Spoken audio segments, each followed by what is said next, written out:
Depois de 2 meses de muita especulação, o presidente Lula finalmente anunciou 2 trocas na reforma ministerial. Acompanhe a reportagem de Brasília, André Anelli. A confirmação das trocas na esplanada veio após semanas de negociação e mais uma rodada de conversas entre Lula e os novos ministros no Palácio da Alvorada. O deputado federal André Fufuca, do Progressistas, foi convidado a ocupar o Ministério do Esporte. E o deputado federal Silvio Costa Filho, do Republicanos, vai ficar mesmo com o Ministério de Portos e Aeroportos. Márcio França, que era o responsável por essa pasta, foi remanejado para o novo Ministério das Micro e Pequenas Empresas. O anúncio oficial aconteceu cerca de 24 horas após a reunião entre o presidente Lula e a então ministra do Esporte, Ana Moser. Naquela ocasião, ficou decidido que a ex-jogadora de vôlei deveria deixar a pasta devido à necessidade de entrada do Centrão nos ministérios. Em vídeo divulgado após a confirmação da escolha, o novo ministro do Esporte, André Fufuca, prometeu atuar para desenvolver o setor, sempre por meio do diálogo. Vou me debruçar sobre estratégias, planos e metas, em busca de resultados. Meu compromisso será o de continuar pautando minhas ações no diálogo, respeito, equilíbrio e responsabilidade, com o objetivo maior de beneficiar todos os brasileiros e brasileiras. A entrada dos novos partidos no governo já vinha sendo defendida abertamente por pessoas próximas a Lula, a exemplo do vice-presidente Geraldo Alckmin. O governo espera, com essas mudanças, garantir maior governabilidade e também a aprovação de pautas de interesse no Congresso, com votações mais expressivas. De acordo com a Secretaria de Comunicação da Presidência, as nomeações e as posses de André Fufuca, Silvio Costa Filho e Márcio França vão ser realizadas quando Lula retornar da reunião do G20. O presidente viaja no feriado de 7 de setembro, após os desfiles da Independência. De Brasília, André Anelli. Bom, para comentar as notícias do dia nesse feriado, temos aqui conosco o Roberto Mota e a Amanda Klein, mas antes, só acrescentando, o Ministério do Esporte divulgou uma nota na noite de ontem sobre a saída de Ana Moser e nós separamos 3 destaques aqui no Jornal da Manhã. Acompanhe.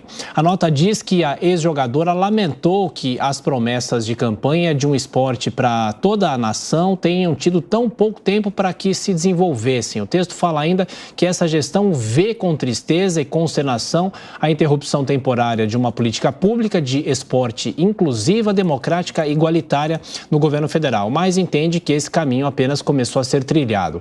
E finaliza com uma fala da própria Ana Moser, abre aspas, tivemos pouco tempo para mudar a realidade do esporte no Brasil, mas sei que entregamos muito, construímos muito e levamos a política do presidente Lula aos que tivemos contato de norte a sul deste país. Continuarei lutando e contribuindo para uma política pública de esporte que seja para todas, todos e todes. Fecha aspas. Aí a fala de Ana Moser e girando os nossos comentaristas, Amanda Klein. Claro que há uma decepção para quem deixa o governo, mas de qualquer forma os jornais de hoje trazem também alguns números do Congresso Nacional indicando que o governo pode ter mais votos no Congresso, por exemplo. Na Câmara, agora são 374 dos 513 deputados que estariam agora com o governo e no Senado 60 dos 81 senadores. São números que devem ser considerados ou talvez são números menores, não são tão próximos ao que pode acontecer a partir de agora. Bem-vinda. Oi, Tiago. Obrigada, querido. Bom dia a você, ao Mota, Lívia. Bom dia aos que nos assistem nesse 7 de setembro. Tiago, provavelmente os números são um pouco menos inflados, porque isso se a gente contabilizasse o partido inteiro, os partidos que entraram agora no governo Lula, o Progressistas e o Republicanos. Mas nem toda a bancada deve apoiar o governo. Há pessoas nesses partidos, principalmente de algumas regiões, como Sul e Sudeste, que são declaradamente bolsonaristas, que apoiaram o presidente Bolsonaro, que são de um campo político oposto, e tudo bem, isso já está na conta do governo. Se o governo puder contar com 2/3 ou pouco mais de 2/3 desses novos 90 deputados que compõem progressistas republicanos já será suficiente, por exemplo, para aprovar, para ter mais segurança na aprovação de PECs, de propostas de emenda constitucional. Se você pensar agora, né, você tem a bancada do Nordeste, aliás, essas bancadas já votavam com o governo em grande medida. Agora o sonho, né, o sonho de consumo é formar uma base aliada. Mas o que você tem aí? Primeiro, a saída da Ana Moser, que é alguém que é medalhista olímpica, esportista reconhecida, já trabalhou com ONGs, com gestão pública e apoiou o presidente Lula durante toda a campanha.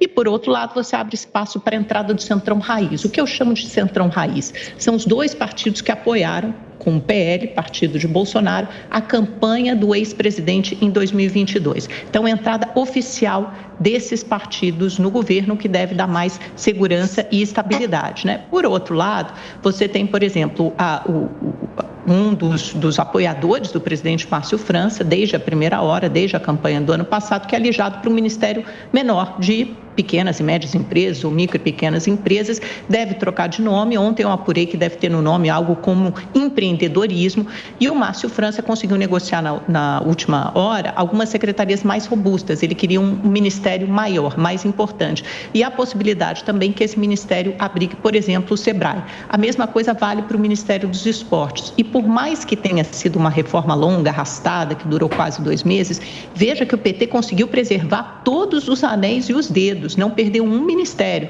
O PT continua tendo 11 pastas, né, o maior número da esplanada, não perdeu nem o Ministério da Saúde, que era uma indicação técnica, né, Anísia Trindade, que foi o primeiro ministério cobiçado pelo Centrão, pelo Arthur Lira, nem o Ministério do Desenvolvimento Social. Nessa negociação, por mais que tenha se arrastado, o Lula conseguiu preservar as principais pastas e o Centrão teve que se contentar com o esporte. Daqui a pouco vem Caixa Econômica Federal, provavelmente para o PP. Bom dia também, Roberto Mota. Queremos saber sua opinião em relação a essa solução encontrada pelo governo para colocar debaixo do guarda-chuva para garantir a governabilidade, ou pelo menos parte dela, atraindo para o governo PP e republicanos. A Amanda disse para a gente, conforme o Tiago perguntou para ela, que acredita que esses números que o governo está acreditando que pode ganhar em apoio, tanto na Câmara como no Senado, devem estar um pouquinho inflados. E o que é que você pensa a respeito disso? Porque a gente sabe que há alas dentro do PP e do Republicanos que não queriam que os partidos entrassem na base do governo. O que é que você espera de resultado disso para o governo no Congresso? Bom dia, Lívia. Bom dia, Amanda. Bom dia, Tiago. Nesse 7 de setembro chuvoso, pelo menos aqui no Rio de Janeiro, governabilidade é uma coisa relativa.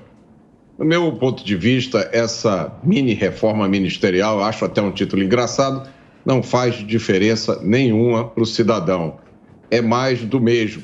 Talvez faça alguma diferença para o eleitor, porque vai forçar muitos políticos que se elegeram junto com o presidente Bolsonaro e agora estão nesses dois partidos, vai forçá-los a tomar posições. É uma troca de cargos por apoio. Acontece em todos os lugares do mundo, isso aí é verdade, mas nem todos os lugares do mundo têm 38 ministérios agora, né? 38, inclusive um Ministério do Empreendedorismo, essa novidade que a Amanda trouxe para a gente. Olha, tudo que empreendedor não quer é um ministério para ele. E eu acho importante ressaltar 2 pontos. Primeiro, esse anúncio feito no dia da independência.